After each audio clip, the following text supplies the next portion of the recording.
Welcome to our webinar on immigrants. This is following the CalFresh eligibility webinar series. We are on number 5, starting to dive into specific populations for CalFresh eligibility, and super excited to be here today with all of you, as well as to have Mayra from the Mexican Opportunity Foundation with us today. My name is Avit. I work at the California Association of Food Banks, and I'll be your host today. Before we get started, here are a few logistics. The webinar is being recorded and posted, and we're going to ask you to, I wanted to highlight the questions panel on your right. Feel free to, throughout the presentation, put in questions that come up there. And also we'll be asking you questions throughout the presentation. And so go ahead and use that questions panel to let us know what your answers to the questions are. I also want to preface as we get started on this topic specifically that it's a really super complicated topic.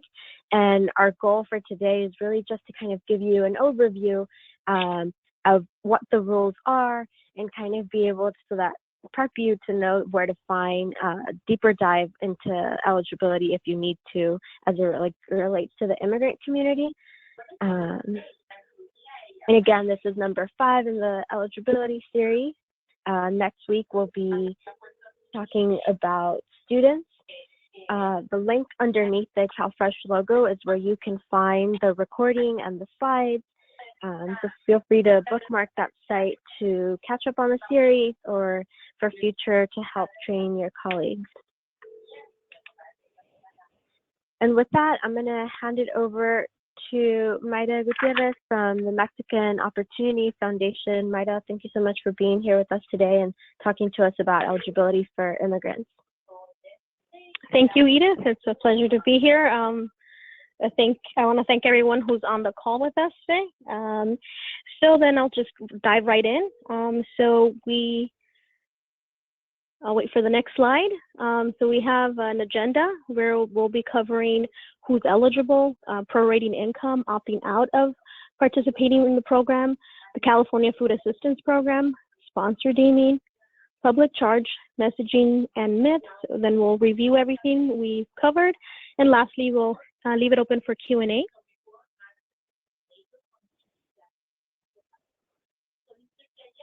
Okay, so we'll start off with who is eligible for CalFresh. So only certain categories of immigrants are eligible for CalFresh. Those that are deemed qualified immigrants, and they fall into 2 categories: those who entered the U.S. before August 22nd of 1996, and those who entered after that date. And then there's the not qualified immigrants can also be eligible. We'll get into that. So here there's a table from the National Immigration Law Center, and it gives definitions of qualified immigrants who entered before August 22nd of 1996, and those who entered after, and then those who are deemed not qualified immigrants.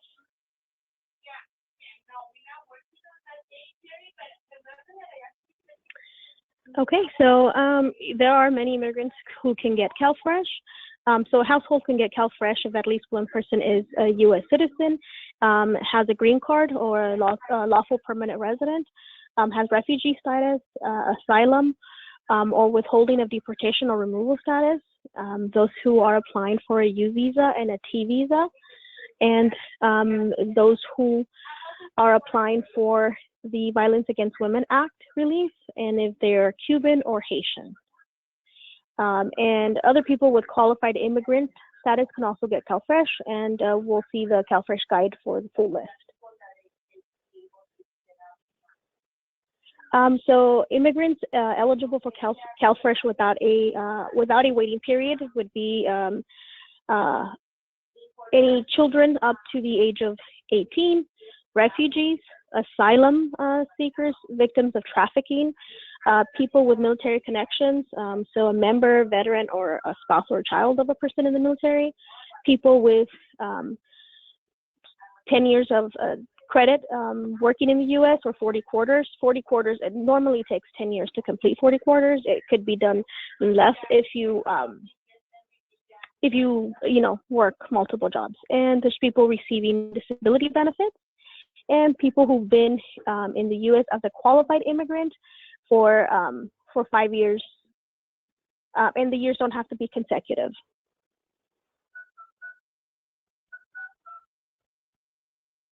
And then some immigrants are not eligible for the program, and these individuals are those with status of DACA, so that's Deferred Action for Childhood Arrivals, people granted temporary protection status, unless they do meet other qualifying factors.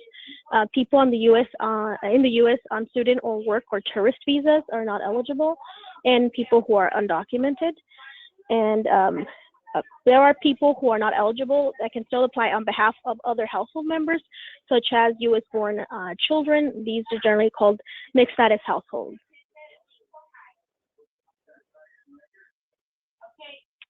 Okay, so now there is a question for you all. So this is an audience poll. So which immigrant status is not eligible for CalFresh? And you'll have Edith. How long will they have to answer? Just a few seconds. Okay.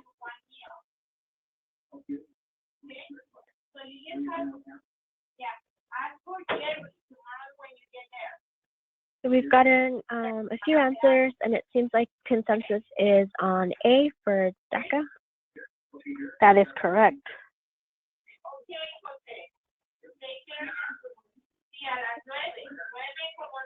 Okay, so then we'll move on. So what if some household members qualified and others don't? So as I mentioned before, there are many who are in mixed status households. So even if one member is undocumented, other members can still be eligible to receive the program. So like all children born in the U.S. can get CalFresh benefits if they qualify. Immigrant information asked during the application process is private and not shared, and it's only used to determine eligibility. Income is treated differently. It will be prorated, so that only the income of the eligible members and a portion of the ineligible members is counted. The income guideline chart does not apply to households with mixed immigration status. So that would be the charts that we use for like outreach, that we get from the state that are, helpful for, when we're conducting our outreach and people ask questions about income guidelines. All right. So now we'll be moving on to. So now, normally then what we would do is prorate income. And we have a quick clip that we can, I was going to try to show.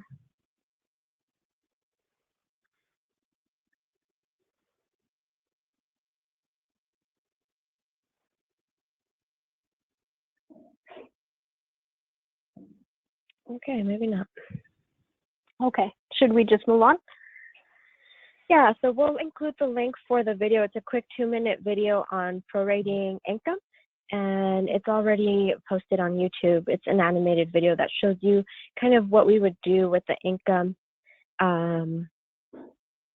when there are mixed members in the household, mixed household status members.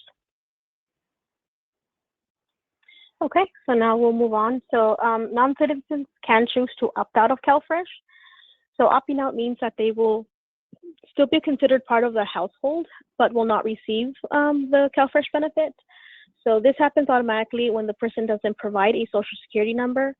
So U visa applicants and survivors of human trafficking may be eligible for CalFresh before they have social security numbers. So we have to make sure to let the county know if they want to be included. So, and just for those who are not aware of what a T visa is for any individual who's been a victim of human trafficking, and U visa is for victims of crimes. So income received by the person opted out is not gets prorated, and no sponsor information is collected, and the county office does not have to report sponsor information.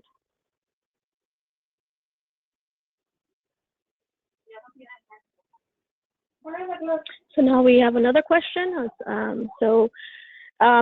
Well, I'm not sure if people will be able to answer this since they didn't see the video of prorating, but we'll just go ahead and do it. So pretend we have a family of 3. The mom is undocumented and makes $900 gross a month. She's applying for her 2 citizen children. What would be the household gross income? We'll give a couple seconds here.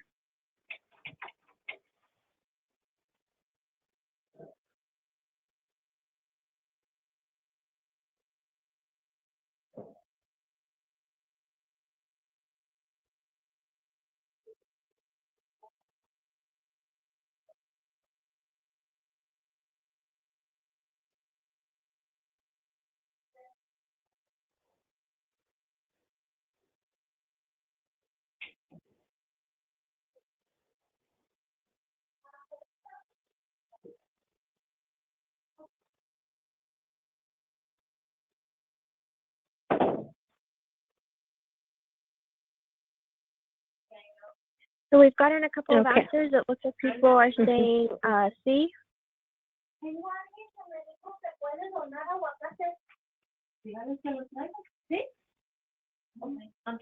C because 450.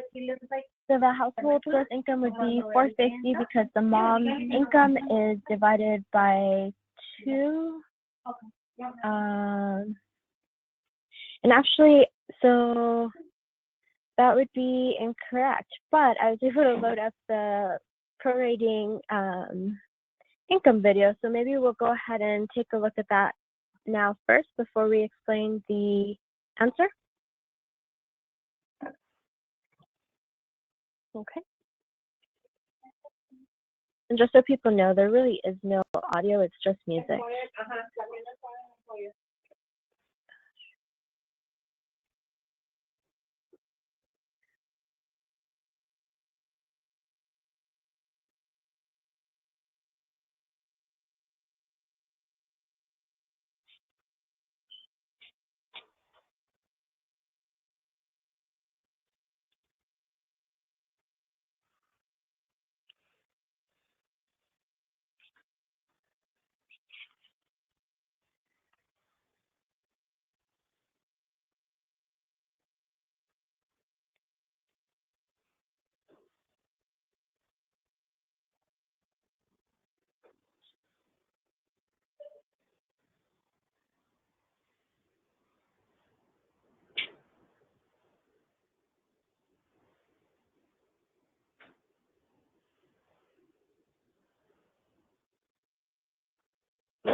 Okay, so if we go back to talking about prorating income, so basically what we're doing is we're dividing the income of someone who is opting out or who is ineligible because of their immigration status, and we're going to divide that person's income by the total number of people in the household.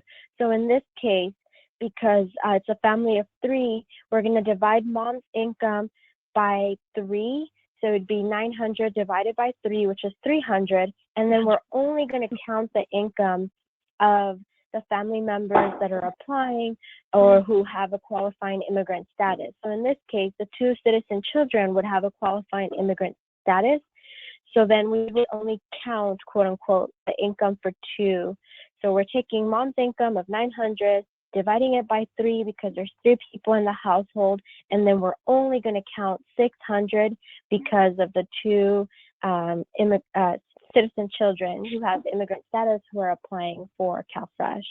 And so the county office should only count $600 for this pretend family. Note that on the application, you would still list the full 900, and the county is going to prorate the income. But it's important for us to know about prorating so that we can, if we are pre-screening, so that we can pre-screen correctly and that we don't accidentally screen people out by counting too much of their income. So I'll hand it over back to you, Mayra. Thank you. Okay, let's keep going. Thank you. All right, now, so we'll move on to verification documents. So immigrants may be asked to provide proof of immigration status only if they're applying. So they would need to provide the copy of their green card. So both sides, a copy of their most recent paperwork for if they're U visa, T visa, asylum, or refugee, or have the withholding of deportation or removal status, or the Violence Against Women Act petition. Naturalized citizens may be asked to provide a copy of their U.S. passport or their citizenship certificate or naturalization papers. If someone is not applying for benefits, they don't have to submit immigration verification documents.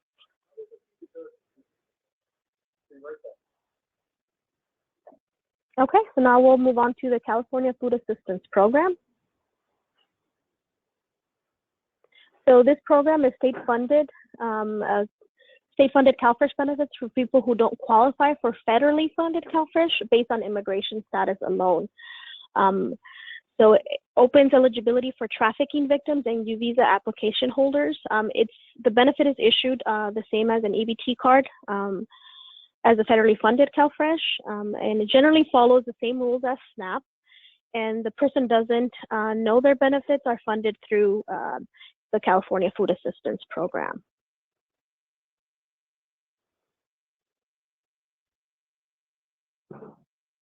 Okay, now we'll move on to sponsor deeming.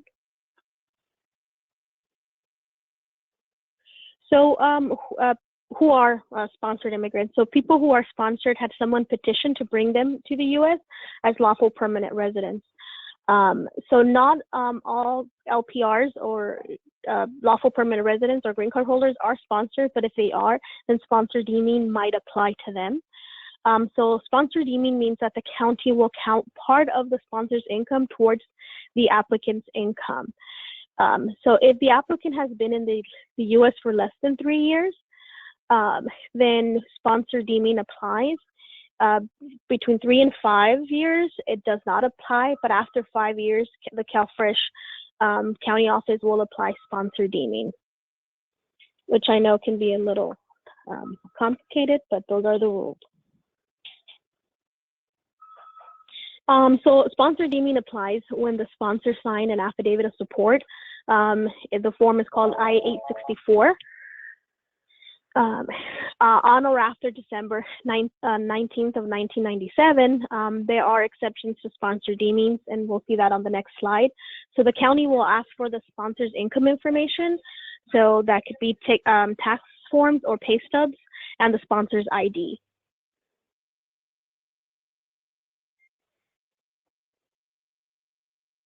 So as we mentioned, there are times when sponsors' income does not count. So no sponsor deeming is used when the CalFresh applicant is a child under the age of 18, is a survivor of domestic violence, is in the same CalFresh household as their sponsor, or their sponsor is receiving CalFresh as part of another household, or the sponsor has passed away or left the country. Also, the window between 3 and 5 years of having legal permanent status due to the California Food Assistance Program has 40 quarters or 10 years of work history in the U.S., has become a U.S. citizen, or is considered indigent because a household has income that is less, that is at or less than 130% of the federal poverty level.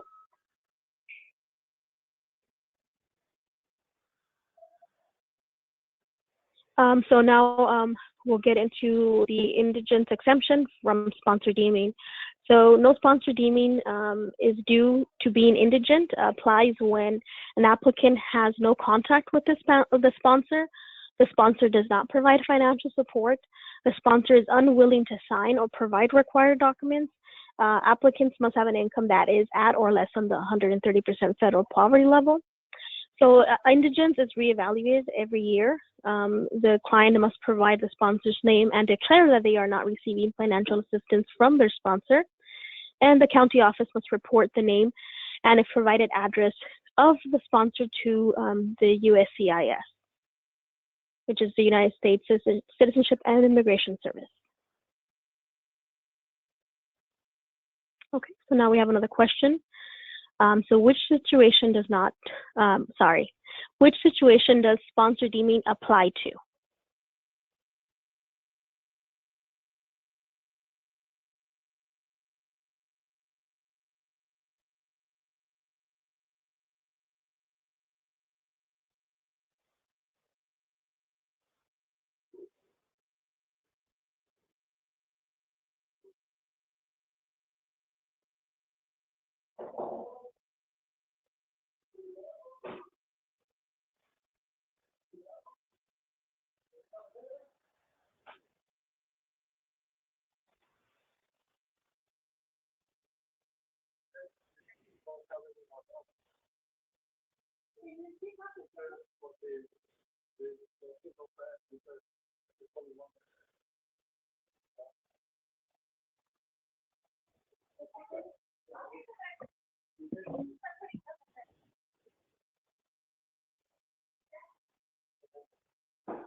So we're seeing a mix of answers. It looks like people are saying A, B, and C. No one has selected D, I don't think so. So the question is asking, when does sponsor deeming apply, essentially? And again, sponsor deeming means that we're counting the sponsor's income or a part of the sponsor's income. And so A, when the person applying is a child, so that is false. Children don't have any sponsor deeming applied to them.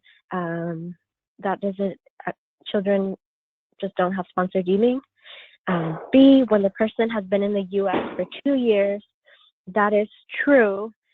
Sponsor deeming would apply when someone has been in the US for 2 years, assuming, in this question, we're assuming that they have legal permanent resident status and that they were sponsored. C, when the person has been in the US for 4 years, and again, this falls into that special window between years 3 and 5, where there is no sponsor deeming for people who were sponsored and have legal permanent resident status. So C, 4 years is false. There would be no sponsor deeming. And then D, when the person has been applying has been in the US for 11 years, if they have been working, maybe have the 40 quarters, or they've just been in the US for 11 years, then no sponsor deeming would apply. So the correct answer where sponsor deeming would apply would be B, when the person has been in the US for 2 years. Thank you so much for participating. Okay, so now we're going to move on to public charge, which is a hot topic. All right, so public charge. It's important to know that many immigrants eligible for CalFresh are not impacted by public charge. So the public charge rule that makes it harder for people. Let me start again. The public charge rule makes it hard for people to receive public benefits or might receive it to enter the U.S. or get lawful permanent residence. So the government changed the definition of public charge on February 24th, 2020, causing a lot of confusion and fear. So it's important to know that public charge is not part of the process for applying for citizenship. This means that getting CalFresh will not impact people who have green cards and want to become citizens. So it applies for those who are not yet lawful permanent residents, who either are in their countries and are applying, or even who are already in the U.S. and want to apply. So again, it doesn't affect anyone that wants to apply for citizenship.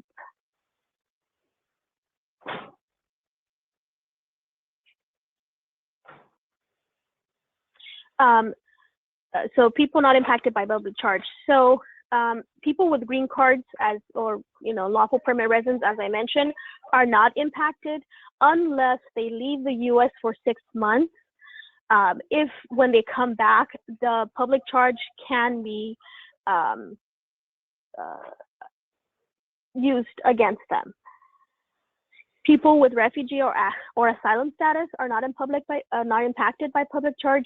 People with U or T visas, and the people who have applied for the Violence Against Women Act relief.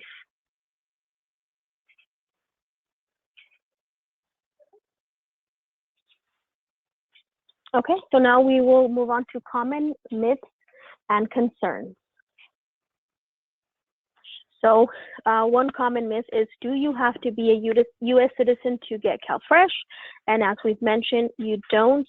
So no, households can get CalFresh if at least one person has U.S. citizenship, is a green card holder, has refugee status, asylum or parolee status, has or is applying for a U visa or a T visa, is an applicant for the Violence Against Women Act relief, or is a Cuban or Haitian entrant.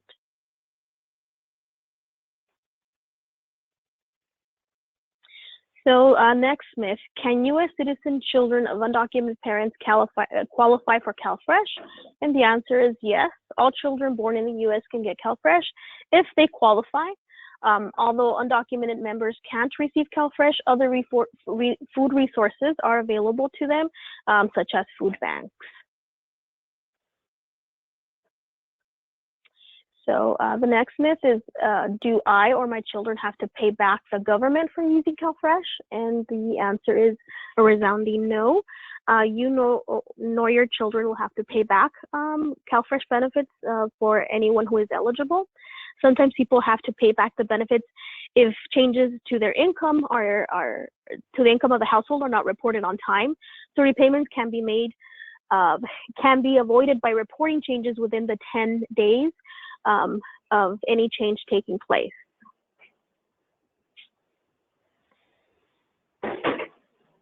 The next myth is, will my children have to join the military if I receive CalFresh? And the answer is no. Receiving CalFresh does not mean your children will have to join the military. And the next myth is, will I be reported to USCIS for asking about or using CalFresh? So the answer is no. Immigration information asked during the CalFresh application process is considered private and will not be shared. It could only be used to determine the eligibility. Do I have to speak English to qualify for CalFresh? No. The forms are available in various languages, and free translation and interpreters are available. If the worker cannot speak your language, you should be provided an interpreter or use the language line interpreter services at no cost to you. So don't be afraid to ask for an interpreter. And now we're going to review.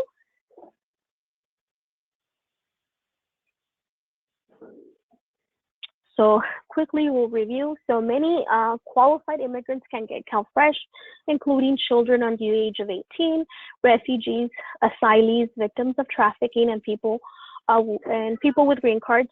People who are applying for a U or a T visa are also eligible. People with DACA status, temporary TPS, work, student, or tourist visas, and undocumented individuals are not eligible for the program. People have the option to opt out from applying for the benefits for themselves. If a household has members with mixed immigration status or people opting out then their income is prorated. The county office will ask for immigration status verification only for people who are applying. Sponsored immigrants might be asked to provide their sponsor's income information, but a sponsor's income should never be counted when the applicant is a child under the age of 18, a survivor of domestic violence, or the sponsored has passed away or left the country. Many immigrants eligible for CalFresh are not impacted by public charge, and public charge is not part of the process of applying for citizenship. And lastly, the California Food Assistance Program allows immigrants who can't access the federally funded benefits to be able to receive state-funded CalFresh.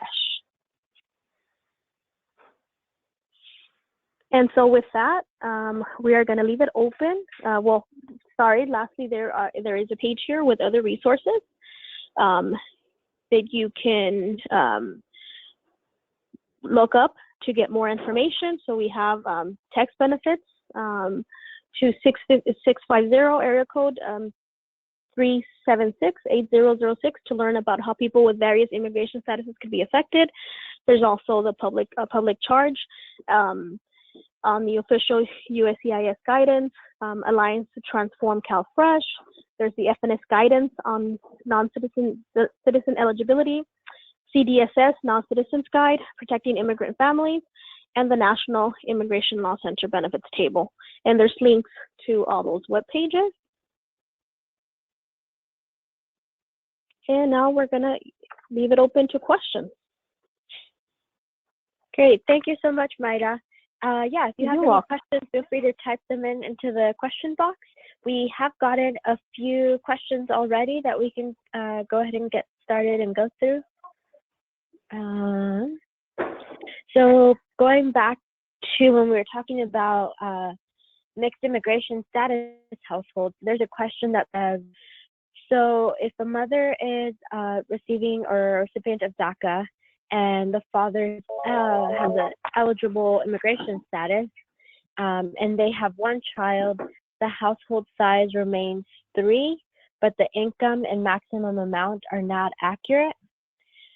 And so I think this is trying to maybe get back at the prorating of income. So if we had, again, we're saying a mom who's receiving a DACA, whose immigrant status is DACA, that's not a qualifying immigrant status, so they would not be eligible for CalFresh. The father, let's say, does have a qualifying immigrant status and may be eligible for CalFresh, and then maybe they have a child. So then the number of people applying would actually be 2, because 2 of them have immigrant status, a qualifying immigrant status, the father and the child. We're assuming that the mom who is receiving DACA is not eligible based on her immigration status. And so her income, the income would be the income that the father directly receives. It would all be counted. Any income that the child receives, it would all be counted. And then any income that the mom receives would be prorated. So that's what would be divided by 3, because there's a total of 3 people in her family, but we're only going to count 2 because for CalFresh purposes, the household size is 2. I know it's super confusing, but I hope that kind of helps. Stephanie or Mayra, I don't know if you guys have anything else to add. This is Steph. I just wanted to add that when we said before that the income guidelines aren't accurate for mixed immigration status households, what we meant by that was that if a household of 3, if one person or multiple people don't have a qualifying immigration status, then even though there are 3 people in their household, if you can't look across on the chart and say, okay, there are 3 people in the house.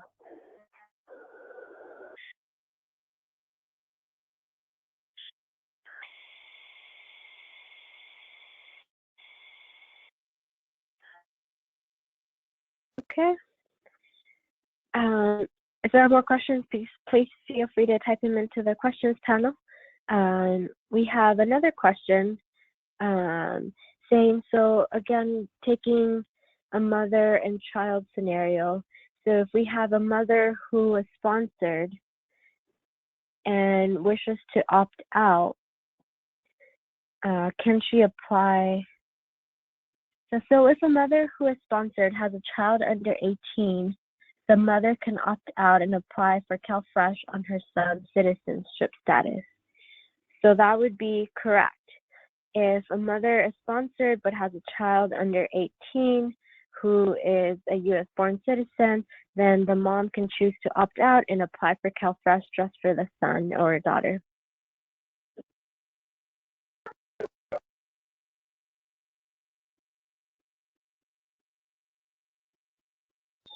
A few more questions.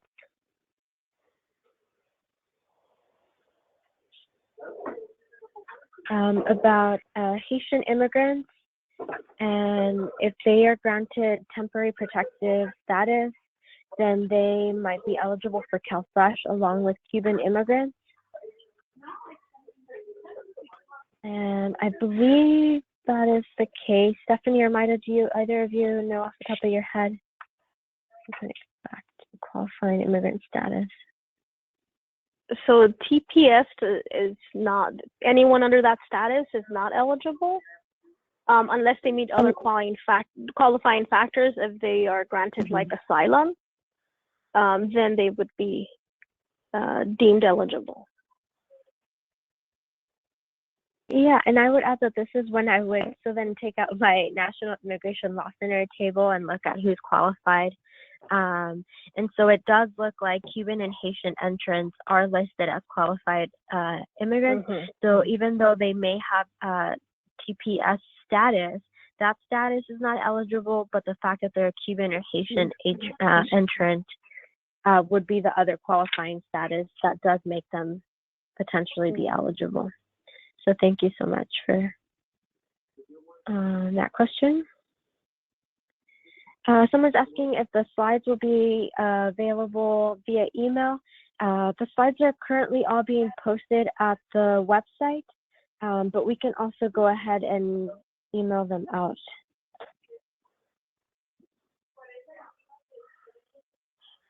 And then we have a question about CFAP. The CFAP, again, is the California Food Assistance Program. And basically, even though it exists, it's completely hidden from the public and or applicants. So people wouldn't say, can I apply for CFAP, or how can I receive CFAP? But rather, CFAP is essentially the state-funded equivalent of CalFresh, or federally it's SNAP. So there's federal rules and SNAP benefits. In California, we call it CalFresh. And then we also created the CFAP program to help immigrant communities who are not eligible for federal benefits just because of their immigration status. And so basically, for example, victims of trafficking and U visa applicants can actually get CalFresh through this program, and they receive an EBT card and they get all the same notices, and it's also the county, and the process is exactly the same. The client themselves wouldn't know. If I was a U visa applicant and I had received CalFresh, I wouldn't know that my benefits are actually being state funded, or that I'm actually receiving it because the CFAP exists. To me, it would just be CalFresh. Mayra or Stephanie, do you guys have anything else to add? No, I mean, you did a great job of explaining or answering the question.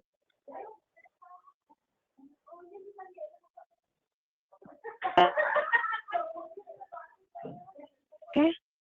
We have another question about how if information is not shared with the public, if immigration information is not shared, then how does public charge rule come into play? So how does anyone know that someone who is applying for a green card has also applied for CalFresh? Well, if you don't have a green, I'm sorry, Edith, I'll jump in to answer. If you don't have a green card, you're or lawfully, if you don't have the lawful permanent resident status, then you are not eligible for the program. So where this can get a little confusing is for like the mixed status households, where like if like let's say a scenario, mother is undocumented and children are U.S. citizens, and she applies for CalFresh for them, then she's opting out. She's not eligible for the program. But it could, if she's able to change her status, then public charge could be used against her, saying, well, they can determine you're likely going to receive public benefits, therefore we're not going to grant you, entrance into the U.S. But if you are already a permanent resident, then it would not affect you. So this is for those who are not yet permanent residents. I hope that answered your question. If you want to jump in, Edith. Maybe I would just add that I think it's important to know that the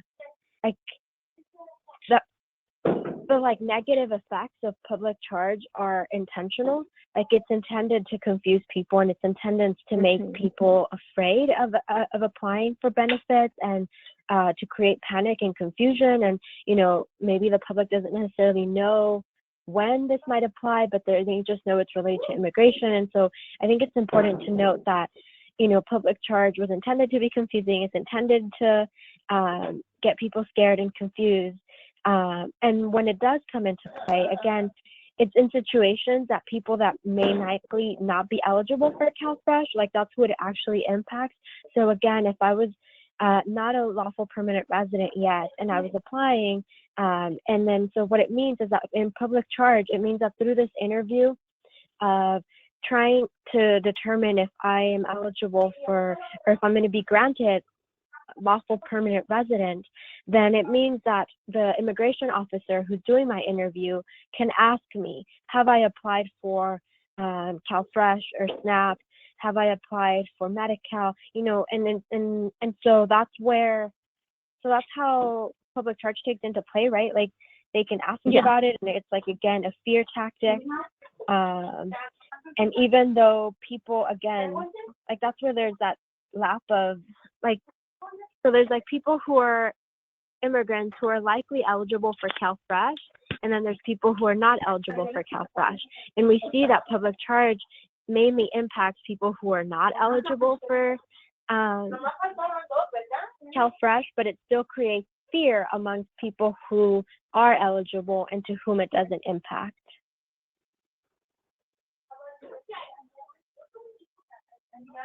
Stephanie, anything else to add? No, I feel like that was you laid it out pretty well. Yes, I agree. Okay, we'll keep moving on. There's a few more questions. So this question asks, what if there is a household of 2 undocumented adults and 2 U.S. children? Will both parents' income be prorated? And that is correct. So any person who is undocumented or otherwise ineligible for, doesn't have immigrant status that is eligible for CalFresh, then any money received by that person would be prorated. And so in this case, yes, the money that both undocumented adults are receiving would be prorated. In this case, we would divide the money by 4, because there's a total of 4 people in the household, and we would only count that which is applied to the 2 U.S. citizen children.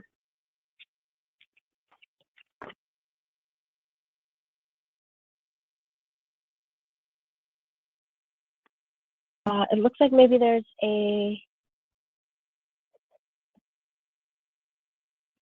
so maybe it's again in that family scenario, if there was a stepdad in the picture, if the stepdad had qualifying immigrant status, then we would count, and that was applying for CalFresh with the stepson or stepdaughter, then we would count that person's full income.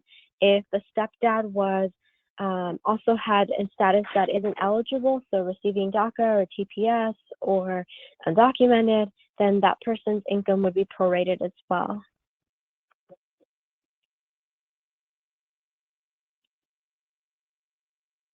this is Steph, and I just want to add that when we're talking about households, and we're talking about parents, it could be like the natural parents, it could be step parents, it could be adopted parents, and the siblings that come along with them who live in the home. We have a question about opting out. And so the question says, my understanding is that a parent living in the household of children has to apply and the income is counted.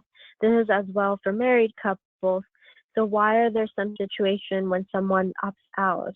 And so this is a great question because we know that the household rules do say that parents living with their children, 21 and under, have to apply together, and that married couples living together have to apply together. So those rules still stand, but there's also a rule that says that non-citizens can also choose to opt out. And so that's when we get into the, mixed immigration statuses, and there is the option to opt out. Anything else to add there? It's just that a common reason that people with qualifying immigrant status may choose to opt out is if they are sponsored immigrants and they don't want to share their sponsor's information.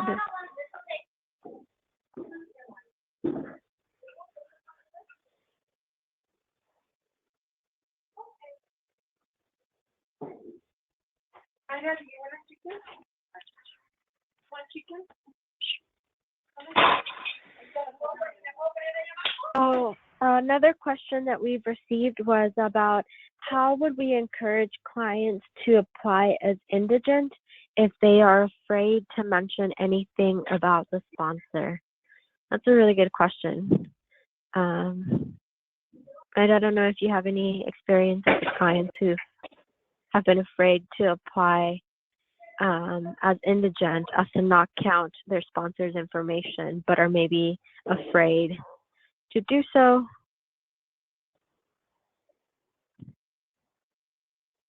So I don't have any client. I'm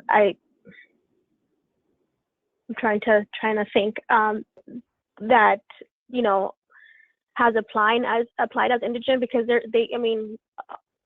they get scared immediately once the county starts asking for like sponsorship information, and they just shut down and they don't want to.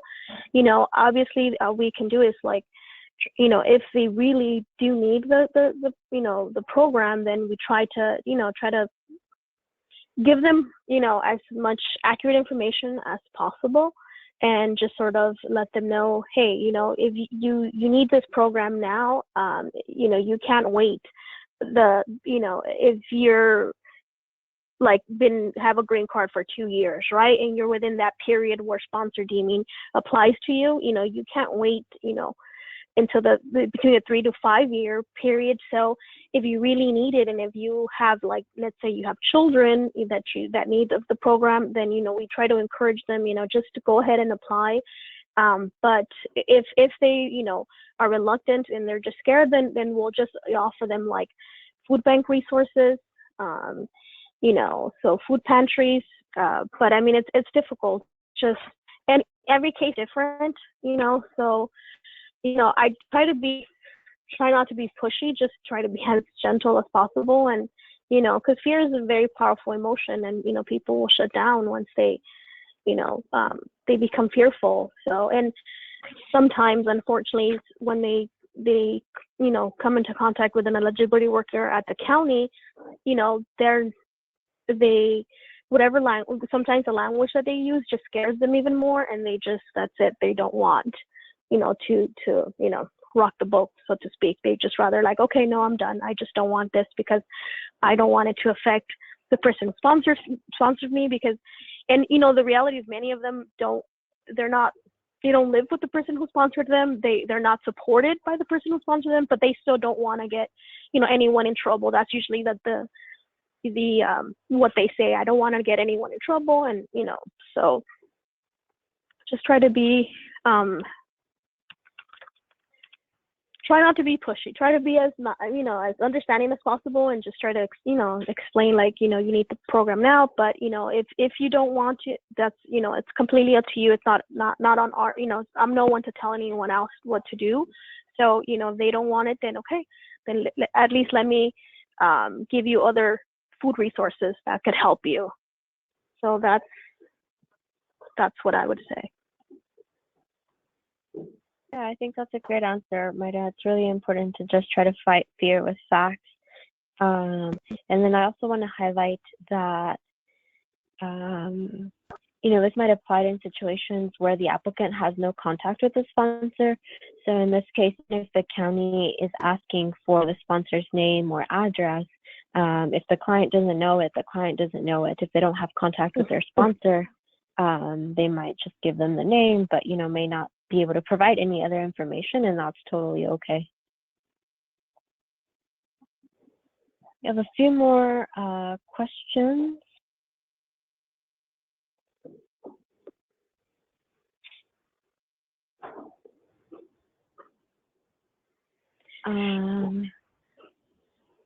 Someone is asking if there is a website or a resource that we can share with clients who are eligible but still afraid, so that they can learn more on whether, how receiving benefits will impact them. I would encourage you to check out the resources that we've listed at the end of the presentation, although I know that they're not actually protecting immigrant families. Actually, I think protecting immigrant families would be probably the most client-friendly, easy to understand resource. They have a few client handouts that are very simple, straightforward, that kind of explain what might impact you depending on your immigration status. There's also that resource that's here for California, that phone number, where people can text anonymously and just find out more information about what may impact a specific status or not. Steph or Mayra, I don't know if you guys have any other resources you want to highlight. I'll just add that I would second the Protecting Immigrant Families one, and we'll add that there on that website there are the materials, the client-facing materials are available in multiple languages. Go ahead, Mayra. No, I was going to say also the texting benefits to the 650 number. I think that's since it's anonymous, it can put people at ease, and then they can get information, and then make a more informed decision as to what they want to do for themselves or their families.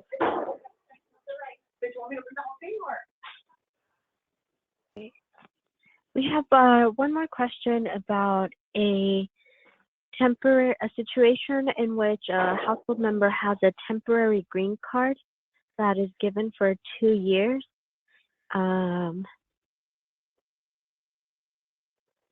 And that person perhaps had a U.S. citizen child but was afraid to apply.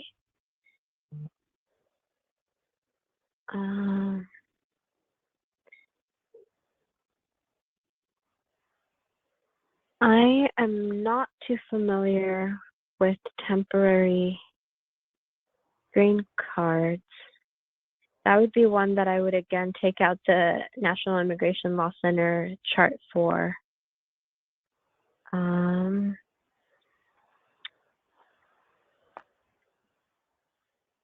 I would also add that a U.S.-born child, regardless of their parent status, would be eligible. So even if the mom who has a temporary green card doesn't want to apply for herself and wants to opt out, can apply for just a child. And then it sounds like maybe the part 2 of the question is if they came to the U.S. and married a U.S. citizen. And I'm not so sure if that would change their immigrant status, but if it does to one that's qualified, then they would be eligible.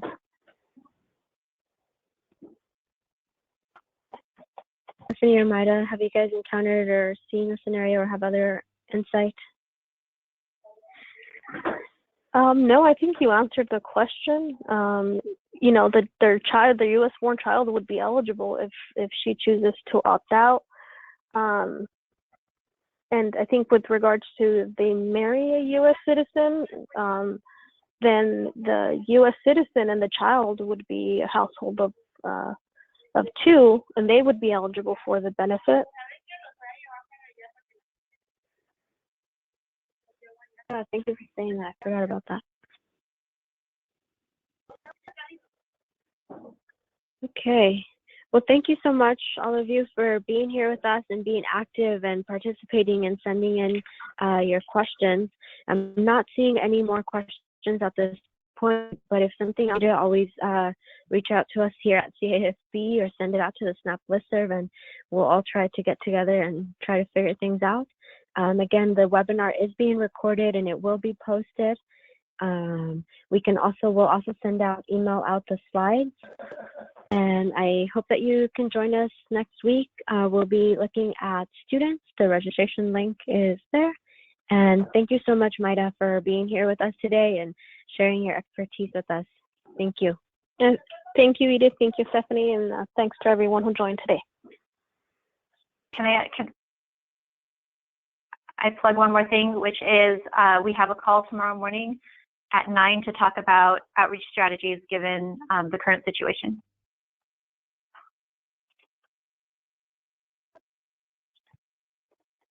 Okay. Thank you so much, everyone. I'll talk to you soon.